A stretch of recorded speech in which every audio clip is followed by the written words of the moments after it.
Shankar Vaishnavi SBN Marathi विधानसभेचं महायुद्धमध्ये तुमच्या सर्वांचं सहर्ष स्वागत करते। तर आज आपल्यासोबत आहेत खाडे कुटुंबियांचे प्रमुख Ashok Aba Khade, chairman of Das offshore IIT Bhagalpur आणि दास बहुउद्देशीय, त्यासोबतच रवी मोरे कलाकार मानधन समिती जिल्हा उपाध्यक्ष। तर खाडे कुटुंबियांचं वारकरी संप्रदायासोबत कसं अतूट नातं आहे हे आज आपण जाणून घेणार आहोत। तर विधानसभेच्या निवडणुकी करिता वारकरी संप्रदायासोबत कसेच तुम्ही संवाद साधताय? आज एक चांगला विषय आणि चांगला प्रश्न घेऊन मॅडम तुम्ही आज आलेला। आमचे आधारवड आज इथं आपल्यामध्ये अशोकाबा खाडे तर आपल्यासोबत उपस्थित आहेत।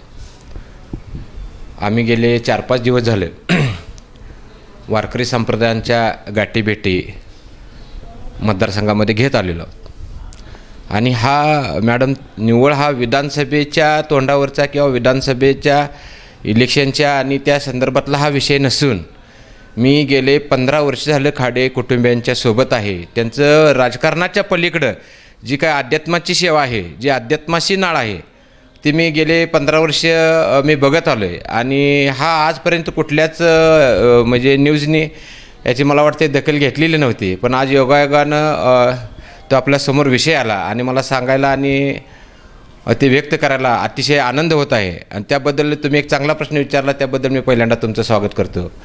आज गेलं आबांचं कुटुंबीय, भाऊंचं कुटुंबीय बघायला गेलं तर गेले 150 वर्ष झाले त्यांच्या घरामध्ये वारीची, पंढरपूरच्या वारीची, आळंदीच्या वारीची, वारकरी संप्रदायाची परंपरा आज त्यांच्या घरामध्ये चालत आलेली आहे। 150 वर्ष झाले हे कुटुंब नित्य नियमानं वारी करत आहे।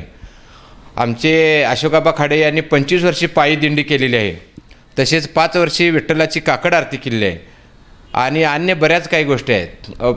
तुम्हाला सांगायला आनंद होतो की आपल्या पांडुरंगाच्या चरणी जो रोज सकाळी पहाटे जो हार जातो तो खाडे कुटुंबियाच्या वतीनं आपला त्या पांडुरंगाच्या चरणी आपला हार जातो। तसेच आळंदीला माऊलींच्या चरणीसुद्धा त्यांच्या कुटुंबियाचा रोज सकाळी पूजेसाठी हार जातो। हे नित्य नियमानं 150 वर्ष झालं कुटुंब वारी चालवत आलं आहे। आज रोजीसुद्धा आपल्या तालुक्यातील प्रत्येक महिन्याच्या वारीला हे कुटुंब आपल्या मतदारसंघातील 8 ते 10 वृद्ध महिला असतील, त्यांना घेऊन ही वारी करत असतात। मावशी असतात, आबा असतात, भाऊ असतात। भाऊसुद्धा आषाढी वारी ही नित्य नियमानं वारी जोपासत असतात, आषाढी वारी करत असतात।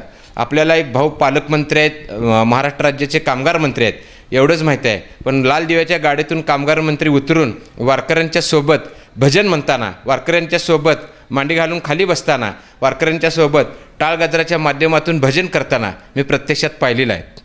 ही माणसं जरी पदानं, दर्जानं आणि उद्योगानं मोठी असली तर ही माणसं माणसात राहून माणसांच्या सोबत, वारकरी संप्रदायाच्या सोबत कशी राहतात, पांडुरंगाच्या चरणी लीन होतात, वारकऱ्यांच्या चरणी लीन होतात, हे मी प्रत्यक्षात गेले 15 वर्ष झालं बघत आहे।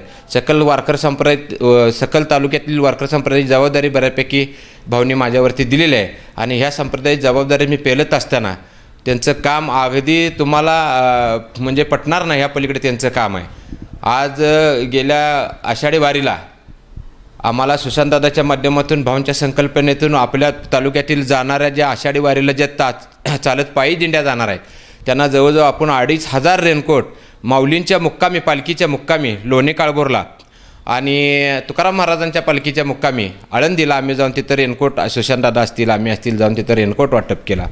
आपण आपल्या मिरज तालुक्यातून जेवढ्या दिंड्या प्रस्थान होतात पंढरपूरकडे त्यांना मध्यभागी जाऊन त्यांना फराळाचं साहित्य देणे, पाणी देणे, ह्या सगळ्या गोष्टी एक सेवा म्हणून हे कुटुंब करत असतं। त्यांच्याकडे निव्वळ राजकारणाच्या दृष्टीतून बघणं हे अत्यंत चुकीचं आहे। आज तुम्हाला सांगायला गेलं तर एक मोठी गोष्ट ही मला पण माहीत नव्हती, ही मला काल आमचा आबांचा एक 4-5 दिवसाचा दौरा असल्यामुळं आम्हाला ते समजलं की पांडुरंगाच्या मंदिरामध्ये, विठ्ठलाच्या मंदिरामध्ये पंढरपूरला चांदीचा गाभारा आहे विठ्ठल रुक्मिणीचा। तिथं चांदीचा गाभाऱ्याचं संपूर्ण काम आमच्या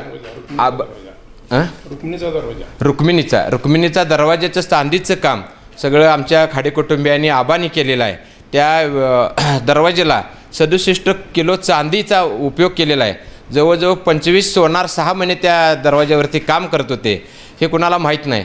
तसेच आळंदीचा गरुड खांब आहे. आळंदीच्या गरुड खांबाचं सुद्धा 3 महिने काम या खाडे कुटुंबियाने आबांच्या माध्यमातून भाऊंच्या माध्यमातून ती जवळजवळ तिथं नाशिकहून चांदी आणून 37 किलो चांदी त्या खांबाला त्यांनी तिथं अर्पण केली आहे.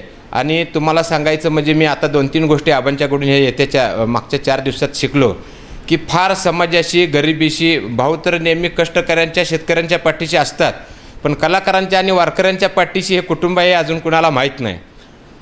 कलाकारांना भाऊंच्या माध्यमातून जवळजवळ आपण जिल्ह्यातील 200 पेन्शन चालू केल्या. आपल्या तालुक्यातील जवळजवळ 59 कलाकारांना आपण पेन्शन चालू केली भाऊंच्या माध्यमातून. तसंच त्या पद्धतीनं ह्यांचं सामाजिक कार्य चालू आहे. वारकऱ्यांसाठी आबांच्याकडून आम्हाला 1-2 गोष्टी शिकायला मिळाल्या की आबाने आम्हाला परवाच सांगितलं की राजकारण करत असताना समाजकारण करत असताना जो तो ज्याच्या त्याच्या पद्धतीनं करत असतो, पण एक सेवाधर्म म्हणून कधी आपली आई आपली माय फाटक्या लुगड्यात बघायची नाही आणि आपल्या लेकीवरती मुलीवरती कधी फाटक्या वेशात आपण तांदूळ टाकायचे नाहीत. ह्या 2 गोष्टी अतिशय मनाला चटका लावणाऱ्या गोष्टी आबाने आम्हाला शिकवल्या. त्याच पद्धतीनं ही माणसं अशी घडत नसतात. ही माणसं पूर्वपुण्य ज्याचे असेल पदरी तोच वारकरी पंढरीचा. हे पंढरीची वारकरी आहेत. आबा असतील भाऊ असतील पंढरीचे वारकरी आहेत आणि त्यांच्यावरती त्यांच्या कुटुंबियावरती जे संस्कार आहेत ते पूर्वीपासून चालवले आहेत, म्हणजे चालत आलेले आहेत. आणि शुद्ध बीजापोटी फळे रसाळ गोमटी म्हटलेलं आहे. त्याच पद्धतीनं त्यांचं काम चालू आहे, त्यांचं कार्य चालू आहे. आणि भक्ती हा त्यांचा मूळ पाया आहे. भक्तीमध्येच खरी शक्ती आहे. तुम्ही आज भाऊंना बघितलं तर कालच्या शक्ती प्रदर्शनला सुद्धा भाऊंनी कुठल्या पक्षाची कुठल्या धर्माची कुठल्या जातीची टोपी आणि जे उपरण घातलेलं आहे ते वारकरी संप्रदायाची पांढरी टोपी आणि उपरणसुद्धा वारकरी संप्रदायाचं घेऊन हातामध्ये विना घेऊन त्यांनी शक्ती प्रदर्शन काल केलेलं आहे.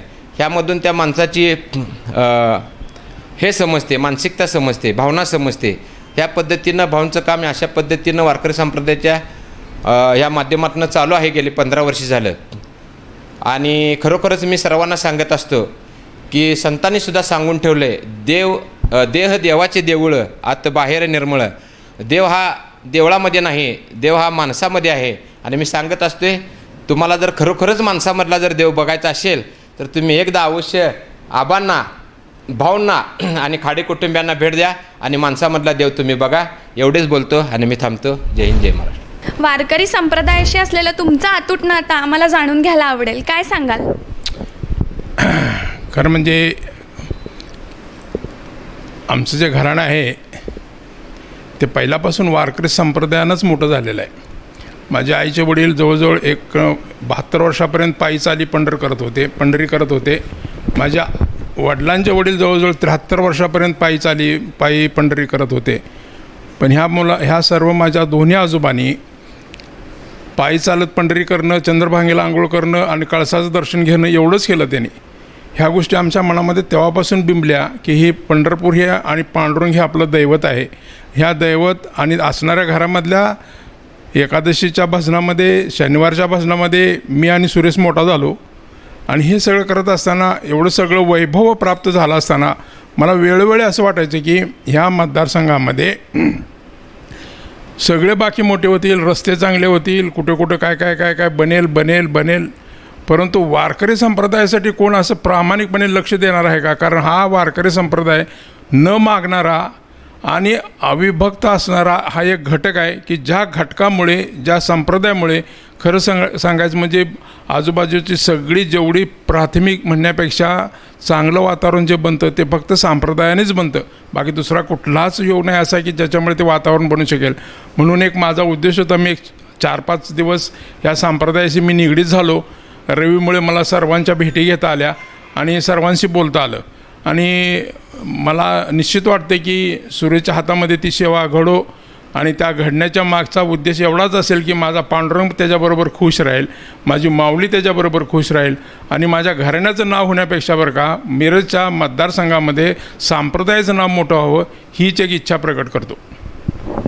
तर मंडळी, यातून आपल्याला असं लक्षात येते की माणसाशी माणसाचं असणारं अतूट नातं आणि त्यासोबतच खाडे कुटुंबियांचं राजकारणा पलीकडे जाऊन वारकरी संप्रदायाचे असणारं एक अतूट नातं हे खूप छान पद्धतीचं आहे असं मला वाटतं.